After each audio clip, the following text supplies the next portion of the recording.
to say got in there. All right, so we're very pleased to have Graur here. Or was a postdoc here many years ago. How many years ago? 2014 to 2016. 2014 to 2016, and is now at the University of Portsmouth in their ICG group, and normally works on supernovae, but today you're going to talk about tidal disruption events. Yeah. Okay, so hi everyone. I know we have a small group today. It's the summer, but it's kind of the only time I can travel. So yeah, I'm going to talk about tidal disruption events today, but before that, I do want to. No, you don't like it? Before that, I do want to talk a bit about the University of Portsmouth because it's not in the US, which means that most people don't know about it, which I understand. So the University of Portsmouth, as the name implies, is in the port city of Portsmouth, which is in southern England.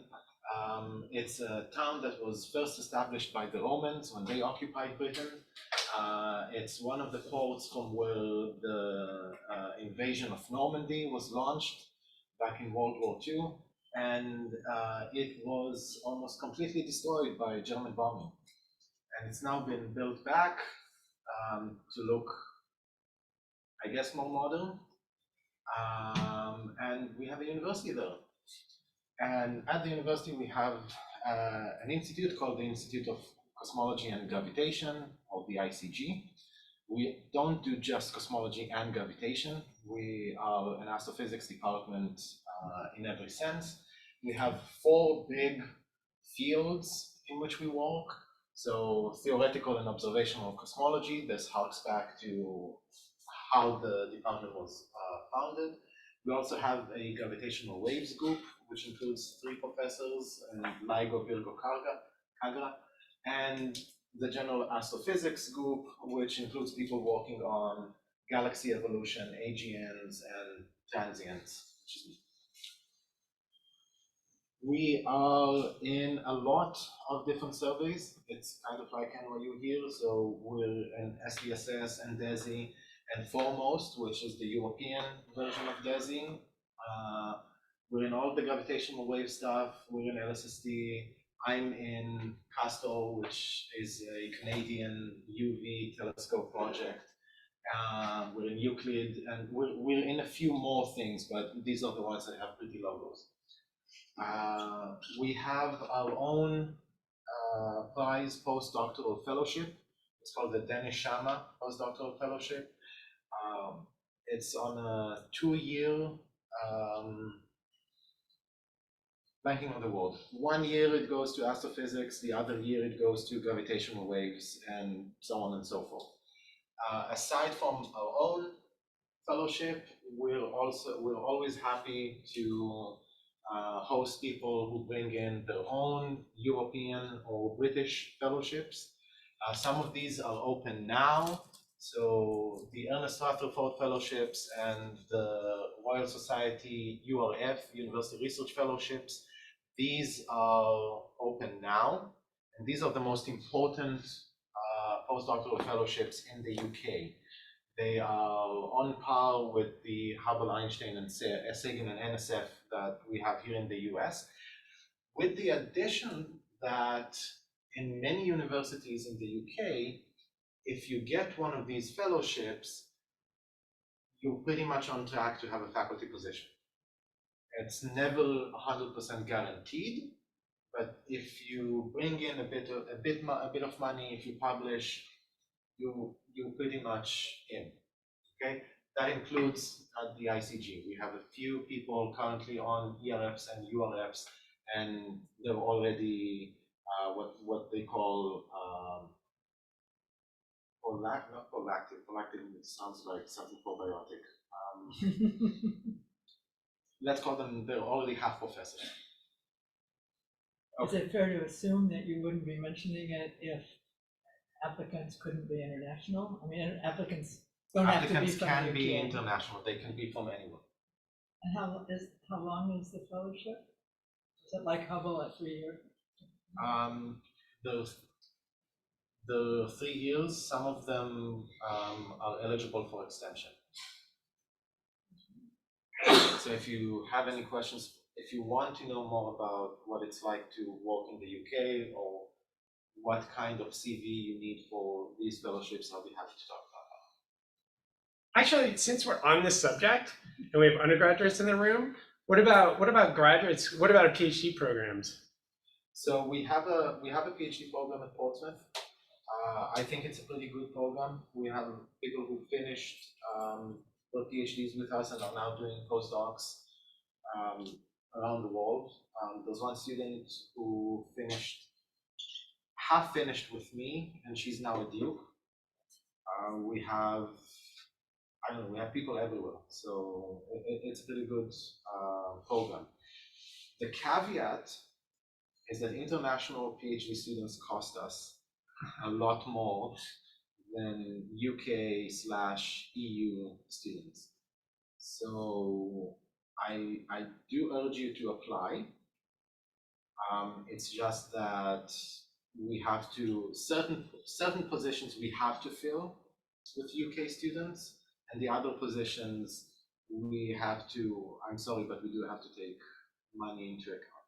Still, if you're an amazing prospective student, no, we will go to bat for you. We will go to the university and say we need them. So always apply. It's a wheel of fortune, right? If you don't play, you'll never win. All right. Other questions? Okay. I should also say I'm used to people interrupting me all the time, so don't hold back. Okay, so yeah, like Mike said, I usually talk about supernovae. I recently published a book about supernovae. Yesterday I gave a talk at the museum using the planetarium. It was awesome. You were there. And I have another half of a graduate student, Maxime Deckers, who's working with me on late-time observations of Type Ia supernovae, mostly with the Hubble Space Telescope. She is an amazing student. Remember her name because she is on track to do very interesting things. Okay, but today I'm going to talk about tidal disruption events. So very basically, a tidal disruption event is a luminous transient flare that you get when a star is silly enough to go too close to a supermassive black hole and come in between the tidal radius and the Schwarzschild radius of the black hole. And when you when you go past the tidal radius, that's where the tidal forces from the gravitational field are too strong for the star gets torn apart. Half of the gas that used to be the star is ejected from the system. That's what you see here. It just flows out into space, while the other half remains gravitationally bound and falls into the black hole. And like anything that falls in astronomy, it first circularizes and creates an accretion disk. And somewhere in that process, either in the accretion disk itself or in the gas streams crashing into each other, you create this flare. Okay, now the theory behind this was first proposed in the 70s and 80s, and people started finding TD candidates first in X-ray surveys in the 1990s, and then in the optical in the 2000s. And we now discover them pretty regularly. They're still rare, so we still only find a few candidates per year. Some of the things that make them unique, the light curves are achromatic, there's no color evolution, and most of them seem to follow a power law decline that is supposed to go like t to the minus 5/3. It's not always 5/3.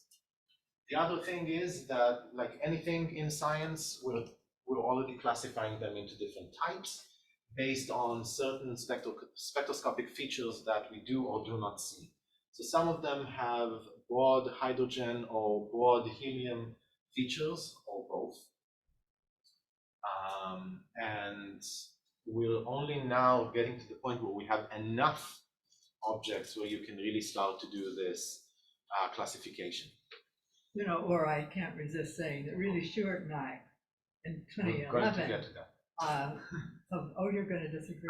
No, We were the I'm going first to mention really Schur confirmed, but you showed this is RA plus and 12. because it's colorful.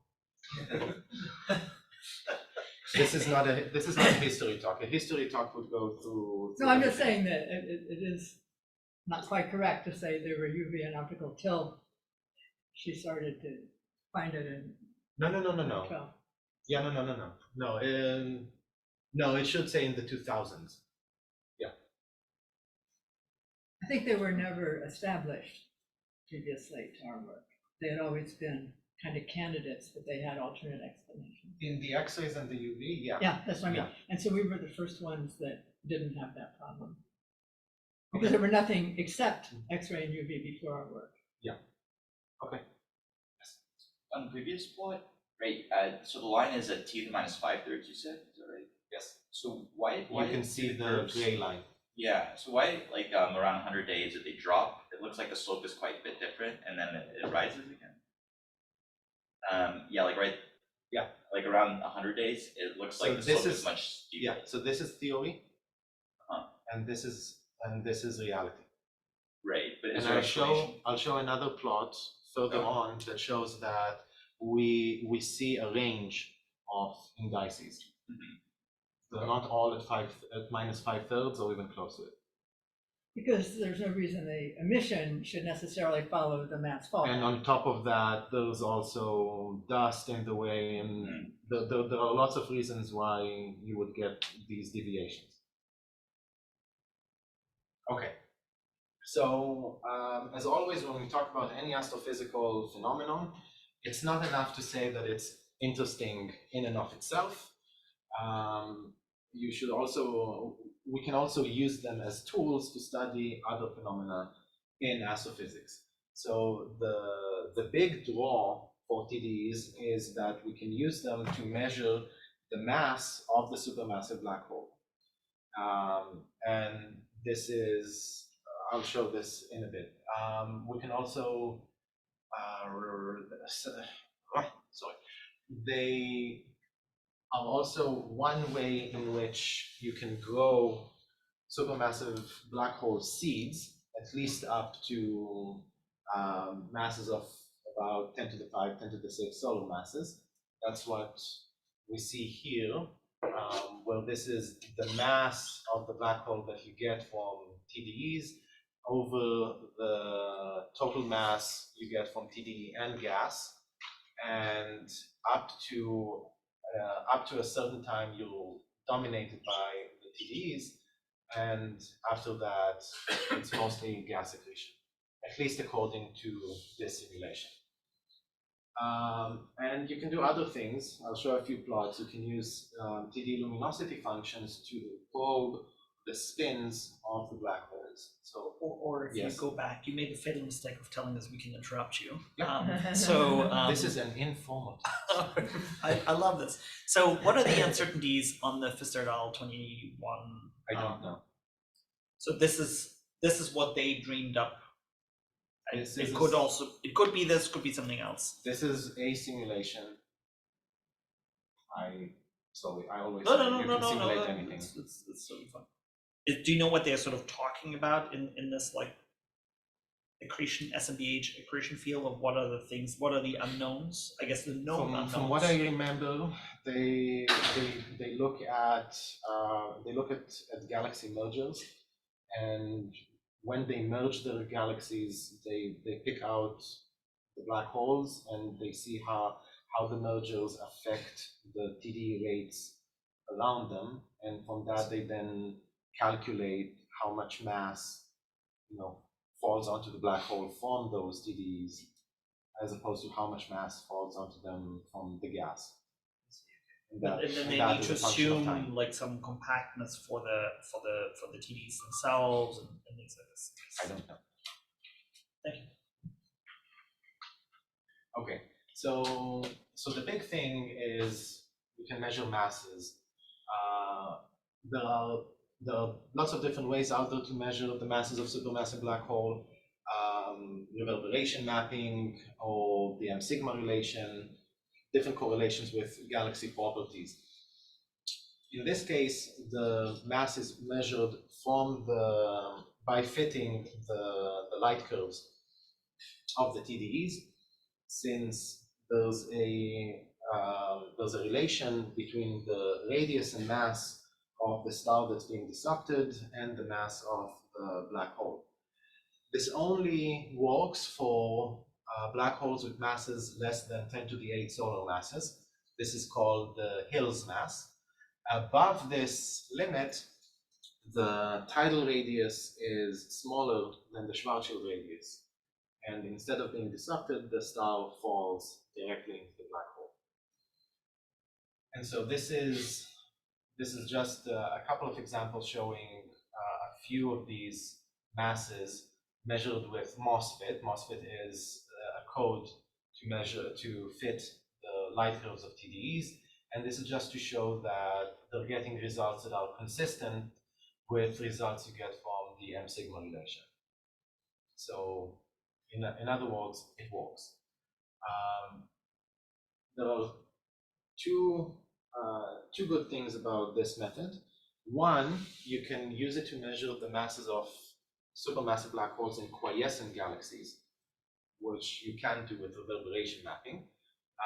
And two, you can go down to very low masses. So there are already a few measurements of intermediate mass black holes at around 10 to the 5 from TDEs. I can see your frown, at least claimed, based on MOSFET fits. Maybe later you can explain how MOSFET works. But not now. No, I would say this. So this is the paper, Mockler et al. 2019. She wrote the code, and so she explains exactly how it works and the theory behind it. No, it requires just the photometry, or this Just requires photometry. spectra? Just Okay. photometry. Right. Yeah. Okay. One thing that I found really nice is this is theory. This is from Kesden 2012. This idea that the TDE rate as a function of stellar mass should depend on the spin of the black hole, right? So these are predictions. I don't remember what each of the lines represent each spin value, but the idea is that it changes based on spin. Okay, and this is measured volumetric rates as a function of black hole mass, done by Schur-van Velzen. And first of all, you can see the steep drop at around 10 to the 8 solar masses, right? So this is the Hill's mass, where we said that beyond this you wouldn't get TDEs. And this is a rather large error bar, but once we have more objects, we'll be able to constrain, these lines. So we'll be able to say something a bit more interesting about spin. I mean, this must assume quite a bit about the core structure of these, the stars in these galaxies, and also how that gets repopulated. Like these rates involve some pretty detailed understanding of the dynamics of the galaxies, Except right? that part wouldn't depend much on the black hole spin. So if you had a huge statistics, then it would surely depend a lot on the individual stars. But any average so of let's- everything. But any effect that moves this cutoff left or right is degenerate with the spin dependence. For any given galaxy. No, for the population, if you make different assumptions about what the cores of galaxies are like, and you can move all these curves to the right or all of them to the left, Won't they affect also the lower mass? Okay, maybe I should, that's your point. then if you measure this curve in reality, you'll have a curve and you can fit different spins depending on what you've assumed about something else. That's what I'm worried about. I don't know if that's maybe it's insensitive to those assumptions, I don't know, but I would have thought it would be. I'm not seeing your point. What Mike Cousin did was simply imagine that you had he was just looking at how the tidal radius changes with the spin, for assuming everything else was equal. I don't see why this would be degenerate with the stellar population around the black hole. Because the rates require you to have the stars on the right orbits. It requires dynamical relaxation of the stars into the lost count. Yes. Yeah. And that process depends on what the density structure of the core of the galaxy is. Yes, we'll get Which to that. also depends on the mass of the galaxy, which depends on your x-axis, Mhm. right? So Well, at least it's correlated with the x-axis, yes. yeah, it's correlated with yeah. And so you would think that I don't know whether we don't know very much about the dynamics of the centers of these galaxies over cosmic time, right? So that's a wonderful question. Okay, good. We'll get to that. Good. Anyway, so it may not matter, but We'll get to that. In a way, we'll get to that. Okay, so yeah, so I'm going to tell you two things today, now that we understand a bit about TDEs. I'm going to show you that we find them in all types of galaxies, but for some reason, post-starburst galaxies, which are pretty rare, are overrepresented among TDE hosts. I'll also show you that TDEs prefer dense galaxies, and that the densities we see are consistent with dynamical relaxation. And then I'll talk about TDE light echoes, seen as coronal iron lines in galaxies. And this is the latest review that I found, at least by Suvi Ghazali, if you want to read more about this. Okay, and I always like to show this starling over there in Romanian. This is a Graur. This is me. Starlings are considered a pest here in the US, and you are legally allowed to destroy their nests and eggs. Please do not do that. Okay. I would say we've been here long enough now that we are endemic. Kindly let us be. Okay, so let's talk about host galaxies and why TDEs prefer dense environments. So first of all, it's important to note that TDEs are found in all types of galaxies. Okay, so these are the usual loci we see in SDSS, where we have star-forming galaxies over here and quiescent galaxies over here. And one of the misconceptions that have become very common about TDEs is this idea that most TDEs occur in post-starburst galaxies.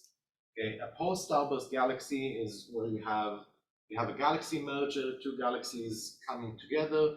Because of this merger process, you drive a lot of gas into the center of the new galaxy, and that creates a starburst. Lots of star formation going on, and then when that starburst dies, what you see spectroscopically is basically a quiescent galaxy with the signatures of A stars. So these are called post-starburst or E+A galaxies, and they're found in this region of this map. Okay, so this is where pure post-starburst lie, and you can extend this a bit to this side. So yeah, if you look, I'm sorry, for those of us who are not as good astronomers, could you just explain a little bit more what the two coordinate axes about the are? axes. So these are spectroscopic Rotation. axes. Yep. So these are spectroscopic axes. On the y-axis, we have the equivalent width of H alpha, which is just a different way of saying the strength of the H alpha line. So as you go up, you have stronger H alpha, which is why you go from quiescent to star-forming galaxies.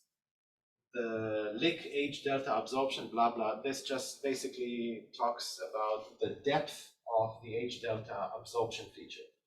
So as you go to the right, you have a deeper H delta absorption feature.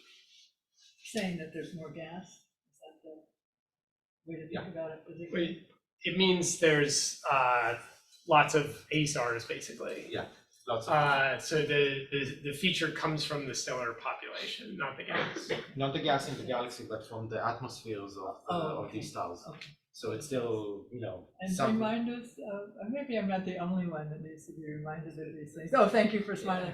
Of why A stars are significant. A stars are significant because they're rather massive, but not too massive. So if we remember our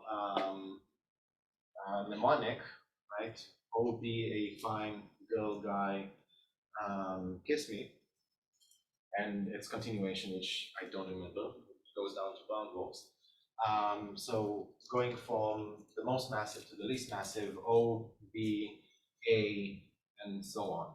Right, so after your starburst. Oh, so is it sort of like a measure of the time since the starburst? Yeah.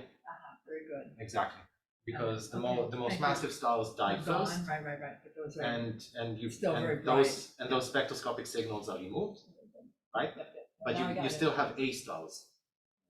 Yeah. Okay. So And the notation is the further you are to the right, the more it's dominantly A stars. Is that right, or to the left? No, to the right. to the right. Okay. Yeah. The absorption is defined positive. Yeah. Positive means absorption. I'm so confused Yeah, about it. sometimes Never people, trust an astronomer sometimes or people a define it scientist. with the exact opposite sign. Yeah. Thank you. The way But this is the right way someone to find it. defines it one way, and then we all work according to that. But really suggesting this is the area with the post-starburst galaxies. So you can see it's way on the outskirts. These So are very rare. You say it's not true that there's predominantly post-starburst galaxies. If all of the red and blue and colored marks are TDEs. Exactly. But so there was this period when Anzavludov et al. Were saying, oh, they're all post-starburst, and you're saying that's just not right. Correct. Wonderful. That's Exactly. very, it's so hard to Exactly. understand. I know, it's because of the way, it's because of language. It's easy to see it this way, it's harder to see it when you write it down. Because when you write it down, you have to explain that yes, we see TDEs in all types of galaxies. Most TDEs are not in post-starburst galaxies, but Oh, they're still post-starburst galaxies, overrepresented. post-starburst galaxies are very, very rare. They're less than 2% of all the galaxies in the field. Okay. Relative to that, the post-starburst galaxies are overrepresented among TDE posts. Okay, so TDEs do show some preferential treatment. And by now, what towards factor would you post-starburst. say it is that they're overrepresented? A factor of 2 or 10? Up to a factor of 30. Oh. It was a lot higher. So when Deckers and Yair Arkavi did their papers, it was orders of 100 and more. The moment you have larger samples, it goes down.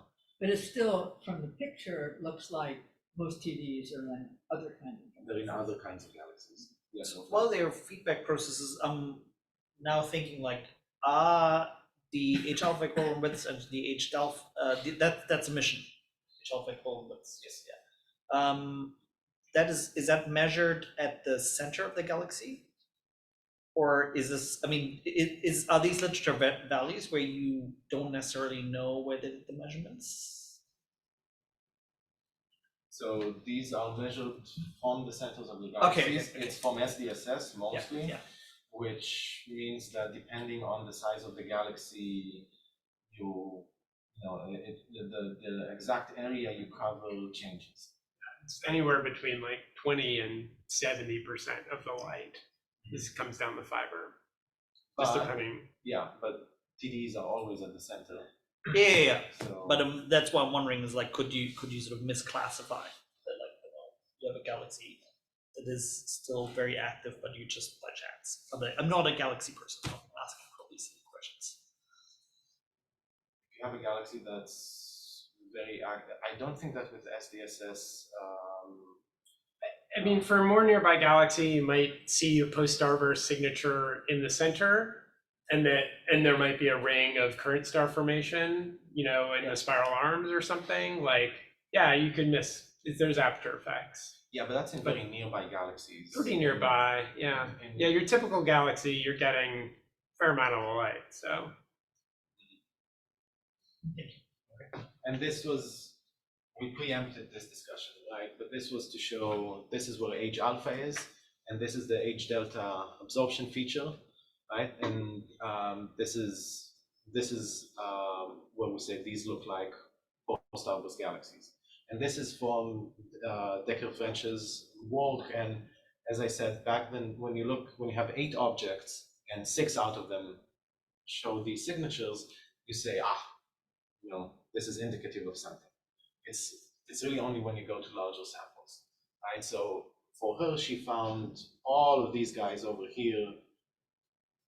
Then this couldn't be a coincidence. But it does become a bit more of a coincidence once you go to a larger sample, right? So for us, only 4 to 8, out to 8, depending on how you define post-starburst, out of 35 TDs were in this area. Okay, so yes, like we said, you see them everywhere, but for some reason, post-starburst galaxies are overrepresented. The immediate thing that comes to mind is the idea that, well, yeah, you just funneled a lot of gas into the center of the galaxy, you've triggered star formation, you're basically throwing more things into the black hole. So that might be one thing. Another thing is the idea that the post-starburst galaxies are denser, they have denser cores than regular galaxies, and if you have a denser core, once again, you have more stars to throw at the supermassive black hole. But these ideas still need to be substantiated. There's also this super cool proposal that when the black holes actually merge, there's kind of like a divot taken out of space-time, literally, at the that merger. creates a kind of vacuum that... It's like there's a wedge, actually. People show this at the metric, sense this discontinuity, and that throws off all the orbits. And so if the black holes merged long enough after the apparent merger and starburst, which could happen, because the gas could all do its thing and it took the supermassive black holes time to merge, that could be another, I always thought that it was worth pursuing. I have to go, as I said, but I'll come back. I wonder whether that's something that... I think I can even find the reference for that. I can't remember now. If you can send me that, I wonder whether gravitational wave observatories will have something to say about this. That'd be really cool. Okay. Now, the other thing I want to talk about, I want to go to talk a bit more about densities, you know, the things that we need in order to throw a star into the black hole. So the basic idea is that what feeds the black hole is dynamical relaxation of stars into what's called the loss count. So you have all these stars on different orbits and very near the black hole, near enough to have some gravitational interaction with each other, and over time that causes the orbits to change, and you can get to a point where those orbits take them into the tidal radius. How that operates depends on the density of stars around the black hole, so how many stars per unit volume, and on the velocity dispersion, where the faster the stars are, the harder it is to disrupt their orbits.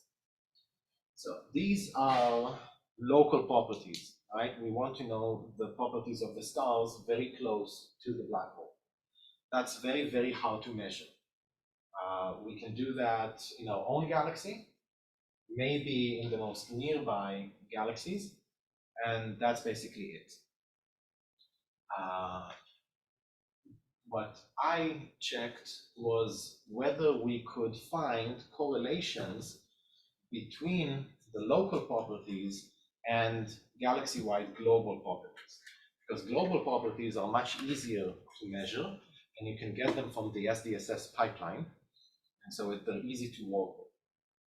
And so I looked at the velocity dispersion measured for the center of the galaxy, and the surface stellar mass density measured for the entire galaxy. And the contours are SDSS, and then we have our TDE hosts. Whether or not it's purple or gray depends on how exactly you define the radius for the stellar mass density. It's not critical. It's a sanity test just to see that really all of my hosts end up in this overdense region. And we were careful, and we divided the sample between star-forming and quiescent galaxies, because quiescent galaxies are denser than star-forming galaxies in general. And so what we can say is that when it comes to TDEs in quiescent galaxies, they are consistent with quiescent galaxies in general. There's nothing special. But the star-forming hosts definitely are, in a statistically significant sense, are denser than the general population. I would love to say that the TDE hosts also have, on average, a higher velocity dispersion, but this was just a 2 sigma result, which in other words is not a result. We need a larger sample. Yes. So there's only like, what, 30 of these galaxies, right? Of my hosts? Your hosts. Even less with Even both less. of these properties. I mean, what, is there any, it is possible to learn a huge amount. Like you could look at the centers of these things with GMOS or Muse or something like that, and really, have people done that? Have people studied these things to death? Not to death, no. Oh. People haven't done this too much. Some people had a few HST proposals to look at the densities in the centers, but those are only for a few objects, and there was nothing conclusive, at least not yet. I haven't gone beyond this yet. I was sidetracked by having kids and looking for a job. And when I have more students, I'll do some more with this. Yeah, because I mean, it's 30 galaxies. You can learn a huge amount of information about the Sure. dynamics in their centers. Then you can't compare that to the SDSS data, but you might be able to do something that's comparable to what manga has, for example, and then compare to that sample. So Right, I like- agree. The only thing is what you described is hard, whereas this was easy. Okay, I'm in favor of doing easy things before hard things. I concur. Okay, so what you can take from this is that at least star-forming TDE hosts are denser than the star-forming control. Okay, so we have some indication that yes, TDE hosts are denser than regular galaxies. Once we know this, okay, we can make the assumption that these global properties correlate with the local properties. This is an assumption. And when we make that assumption, we can fold them into, we can correlate them with the TDE rate. And when we do that, we can make a statistical analysis of our sample, and we get indices for these properties, for the stellar mass density and the velocity dispersion, that are consistent with the indices expected from theoretical simulations based on dynamical relaxation. Okay, so basically we can say the simulations these guys ran seem to be consistent with our observations based on the sample we have. Yeah. Okay, so The beta axis is very wide there. Right? yeah, because that's velocity dispersion, Yeah, which so- we don't constrain very well. Yeah. But mass at you all, do. right? Yeah. But the stellar mass density, that's where we'll go. Yeah. Okay. So yes, there's more work to do here, but you know, we're already showing that it's consistent with dynamical relaxation. We're not off by an order of magnitude or something. Okay. So now we're going to talk about light echoes. And actually, I described this yesterday to Mordecai over at the museum, and he came up with a much nicer analogy. We're going to talk about how we can use TDEs as X-ray machines for the gas around supermassive black holes. Okay, so most TDEs today are discovered in the big transient surveys, which are wide field optical surveys. But we can also discover them spectroscopically. And when I was here at NYU, I was very obsessed with discovering transients in spectroscopic surveys, mostly with supernovae, but why not do it with everything? So this goes back to a paper by Stephanie Comossa from 2008, in which she said, there's this galaxy in SDSS, which has all of these high ionization iron lines, iron 7, iron 10, iron 14, and the lines are very strong. These are called coronal lines because they were first observed in the sun's corona, but here in galaxies they have nothing to do with coronae. Okay, it's just like we still use the word planetary nebula. If you want to be exact, you can just say high ionization iron lines. These type of iron lines are seen in galaxy spectra, mostly in AGNs. But in AGNs, they're relatively weak. They're less than 20% as strong as the oxygen doublet at 5,007 angstroms. The lines in this object are much stronger than that. And so Stephanie Comossa went through a checklist of what exactly could give you such strong lines, and she excluded AGNs, she excluded supernovae, and said, you know what, we can do this with TDEs.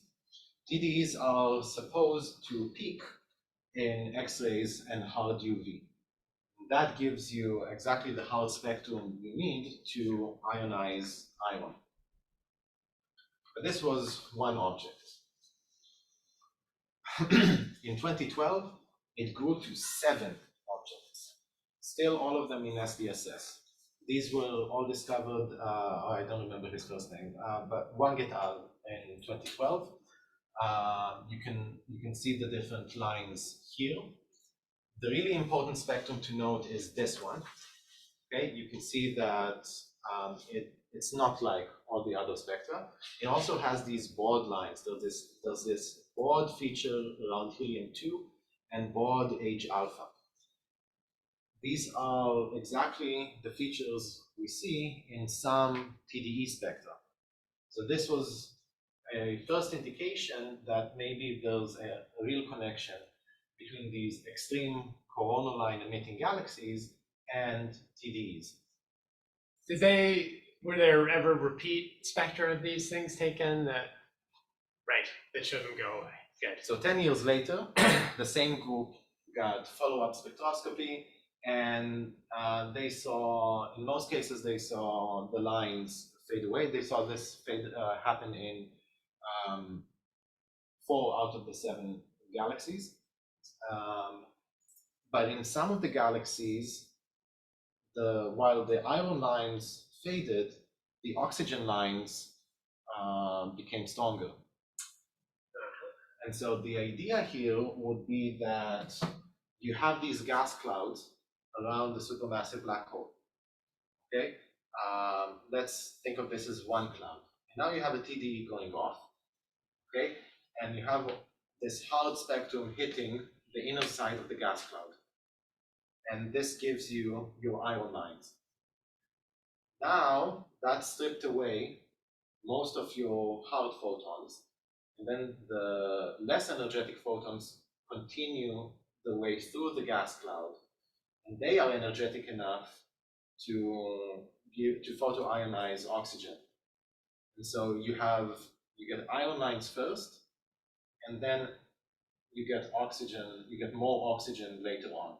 Okay, so if this is what happens, we have a way here of mapping the distribution, the chemical properties of the gas clouds around the black hole.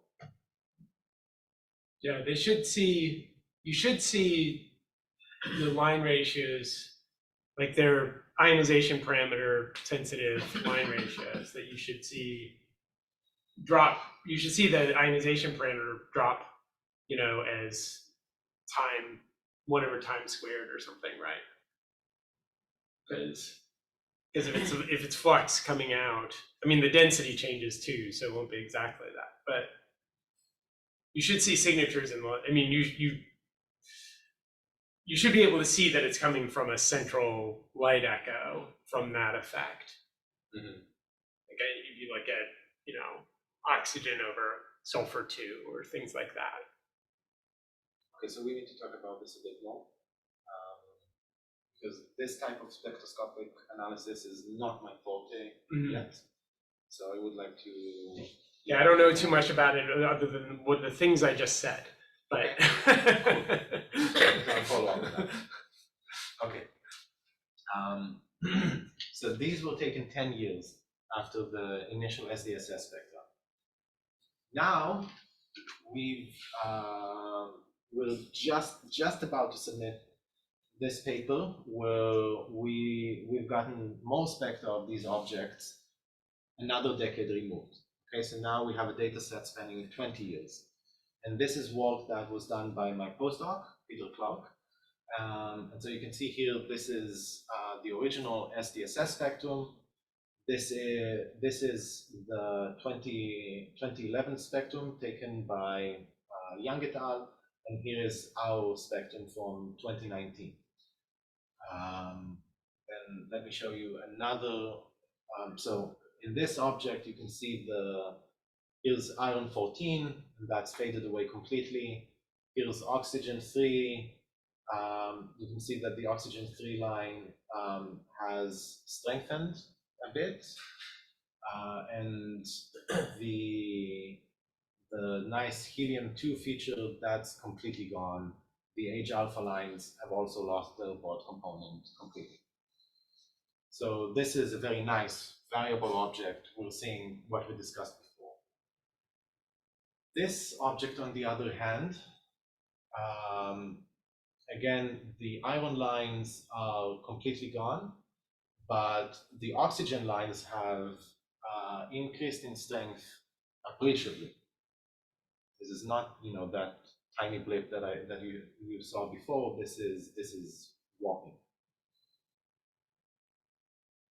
And then we have 2 objects. So they thought 3 objects were non-variable. We show that it's actually only 2 out of the 7.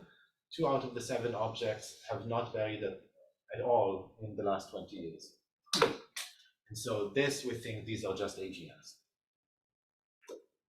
Oh, it's kind of weird AGN though, right? So it's a weird AGN, right? Exactly. And so we always have in the forefront of our mind this fear that we're not seeing TD light echoes at all. We're just seeing AGNs being weird, okay? Because AGNs are good at being weird. So a large chunk of the paper is devoted to different diagnostics of are we seeing AGNs or not. When we talk about AGNs, everyone automatically goes to BPT diagrams. When the objects were discovered, they all lay here in the star-forming / composite region. And so Wang et al. Were very happy about that. But we show that as the spectra evolve over time, the objects seem to move into Seaford territory. So that's a bit weird. When we talk to, we have an AGN colleague at the ICG, Becky Canning, and we showed her these plots, and we asked, can you explain what's going on? And she said, yeah, basically the BPT diagrams aren't a good diagnostic. Or at least not the best diagnostic out there. And so we try to find different diagnostics. One of the strongest ones we found so far is mid-IR color behavior over time. So W1 minus W2, these are two mid-infrared filters, and there's an AGN cut over here at 0.8. Everything above this line is supposed to just be an AGN, and everything below is not.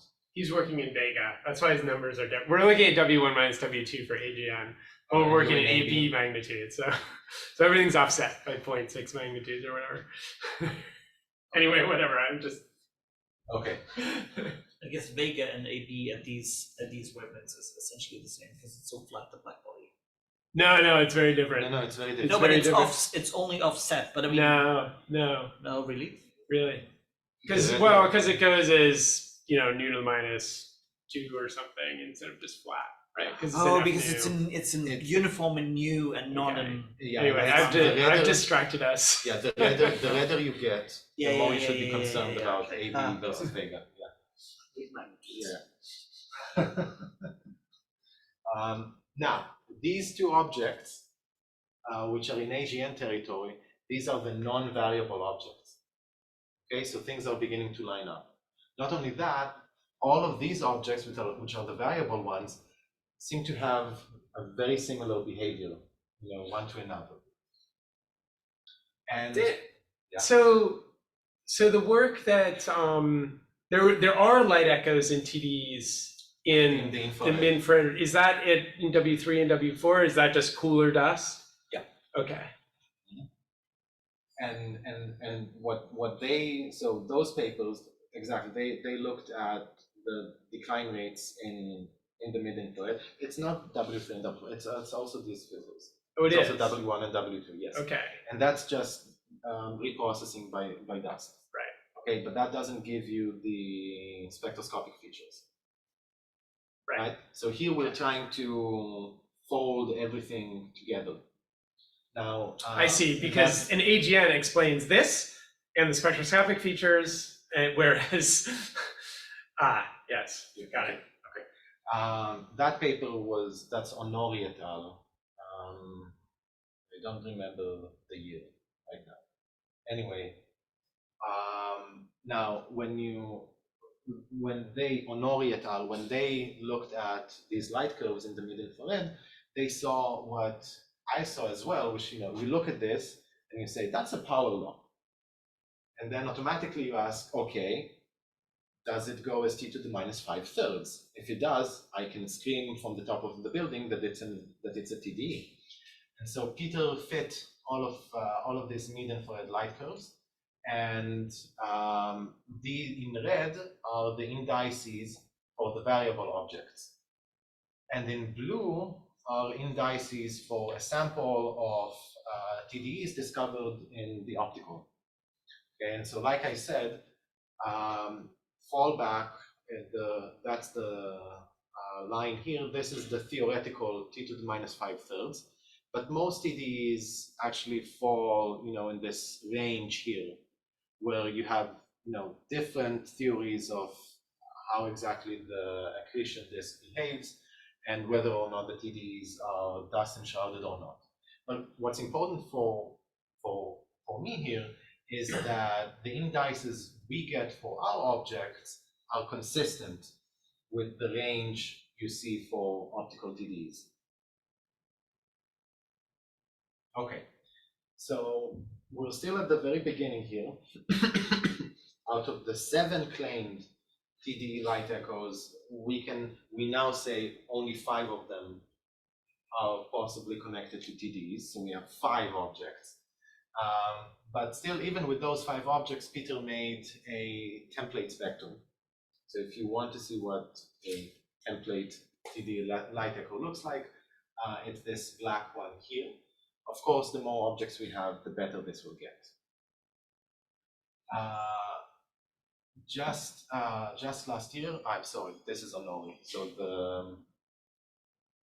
I'll have to find the mid-infrared light echoes. That's I know Jort was working on that, but but I don't know that literature. I only know that because he think- I told think- me in person. at I some think it point. was a different group. Yeah. Okay. Anyway, this group recently published a paper about this object, 2017 GGE, which they followed for hundreds of days, out to more than 1,000 days after discovery. What's wrong with their red spectrograph? Like, so weird. This one, I think it's Yeah. cool. But anyway, what they show is that at around 300 days after discovery, they begin to see the appearance of the iron corona lines. Okay, so this is our missing link, right? This is an object discovered in an optical survey showing all the hallmarks of a TDE, and when you follow it long enough, it develops the iron lines that we see in our spectra. So as always, I say this is one object, it's great, but we need more in order to substantiate this. I mean, that must be incredibly informative to It is. to what you're trying to do. It is, yes, it is, and it's very informative also to how. So okay, so now I have the ongoing project now is to discover more of these. SDSS was done a long time ago. What's running now is DESI, the Dark Energy Spectroscopic Instrument. We just released yesterday the first early data release, which is already a ton of spectra that you can have fun with. And we're looking for these iron lines live as the data come in. So Peter wrote a code to detect these iron lines. This is our first good candidate. Along with this one good candidate, we also have lots and lots of AGNs with these corona lines. So if you're interested in studying corona line AGNs, I have a sample for you. And so we're searching for these live. Joe Callow, my PhD student, has done a resurvey of SDSS. He's discovered a few more AGN-like objects with very strong corona lines, but no more very clear TDE-like events. And he's going to measure a rate from this. So Wang et al. In 2012 did a basically back of the envelope calculation saying 700,000 galaxies in SDSS, 7 objects, 1 in 100,000, which is it's okay, but we can do better. And so he's working on measuring rates now, and this is where this object becomes really important, because you can kind of see when the iron lines appear, and that gives you a T0 from which you can think of how the lines evolve. Okay, so this is where I'm going to end. TDEs are new. Okay, this is a very new subfield. They were only theorized in the 70s and 80s. We only started really detecting them in the 2000s. We still only have about 100 candidates known.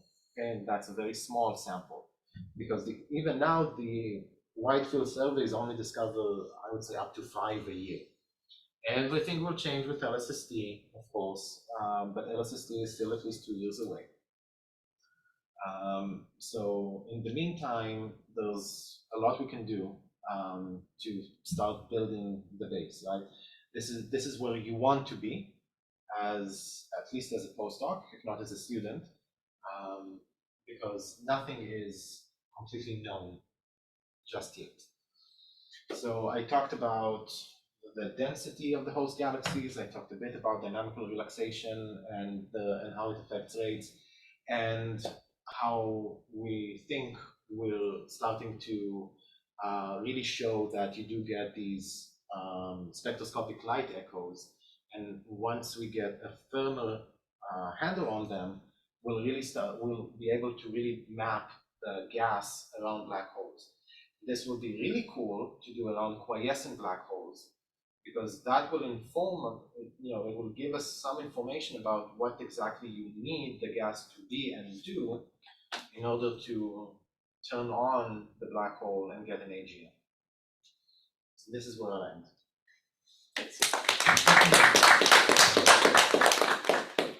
And you're around how long?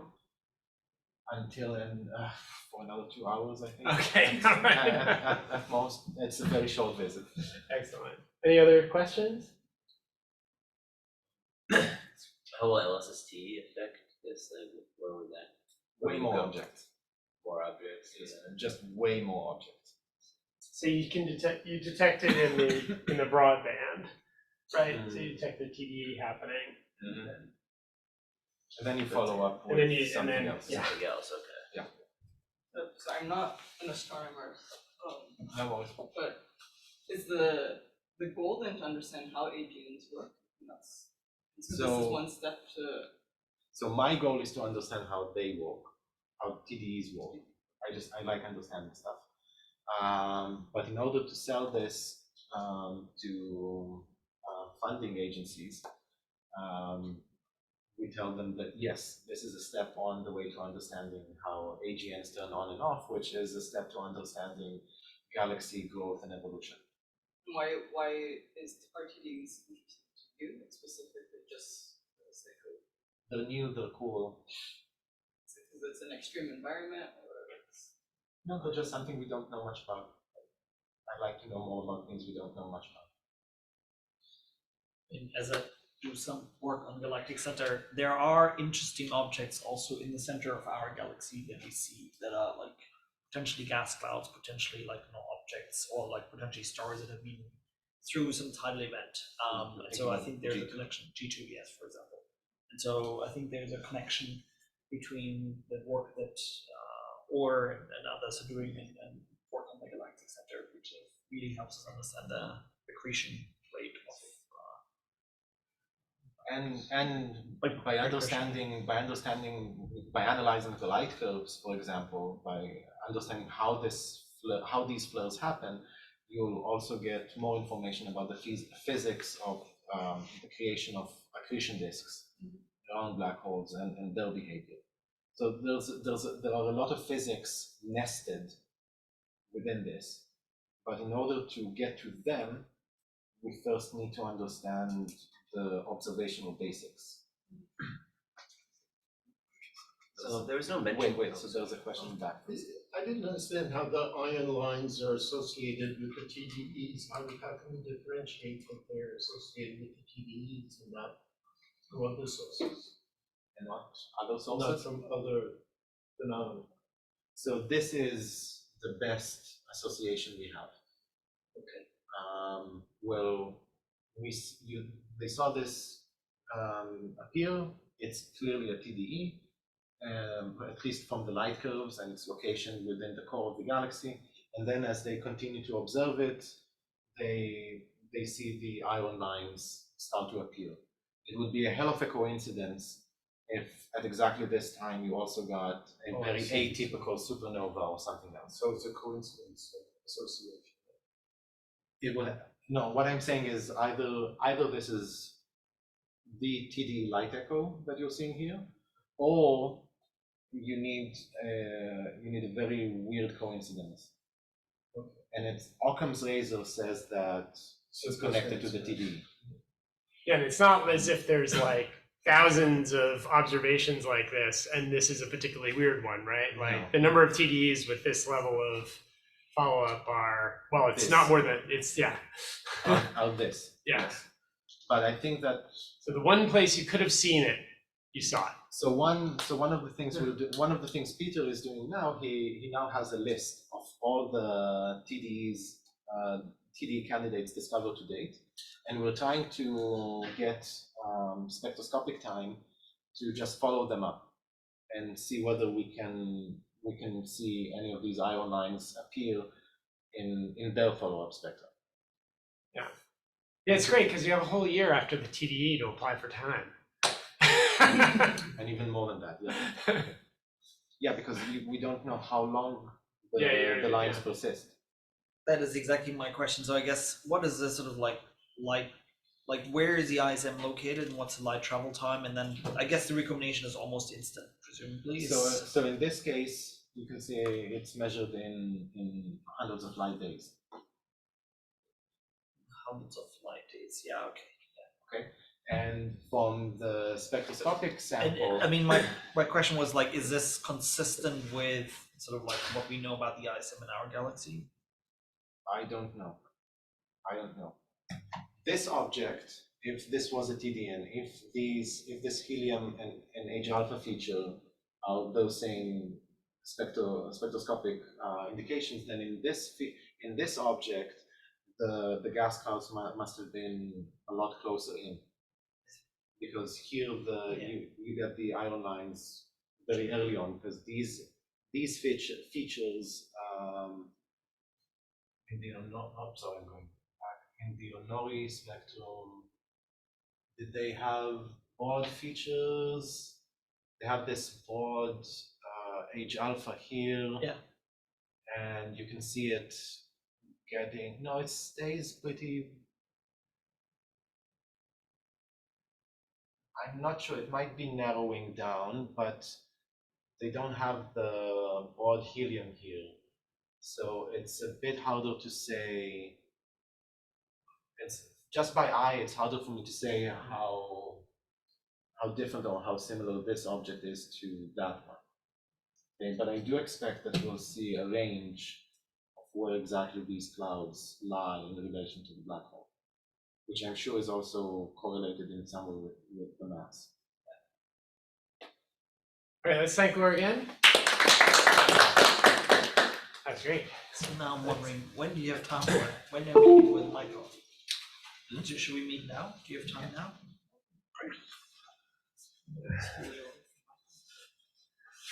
I was wondering, do you get any information about the stellar properties? Like, is there nothing to say about the